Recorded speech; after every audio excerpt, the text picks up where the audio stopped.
श्री स्वामी समर्थ. आजची सकाळ खूप प्रसन्न आणि खास होती, कारण आज भोगी आहे. मुलांना शाळेत पाठवलं, घरातली आवरावर केली आणि आज एक महत्वाचं काम पार पाडलं, ते म्हणजे तुळस लावून घेतली. घरातली आणि तुळशीची पूजा आटोपली की एक मनाला वेगळीच शांती मिळते. सण कोणताही असो, आपली परंपरा जोपासण्यास जो आनंद आहे तो कशातच नाही. आता भोगीची भाजीची तयारी म्हणलं की खूप सारी तयारी करून घेतली. भाजी फोडणी टाकली. आता अशी भाजी फक्त आमच्याकडे लातूर साईडलाच बनवली जाते.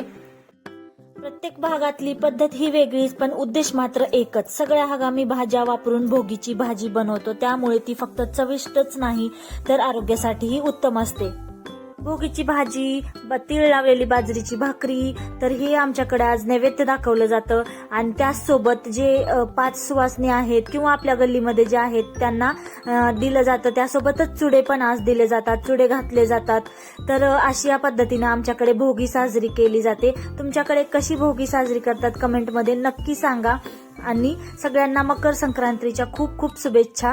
तर चला भेटूया पुढच्या व्हिडिओमध्ये. तोपर्यंत बाय.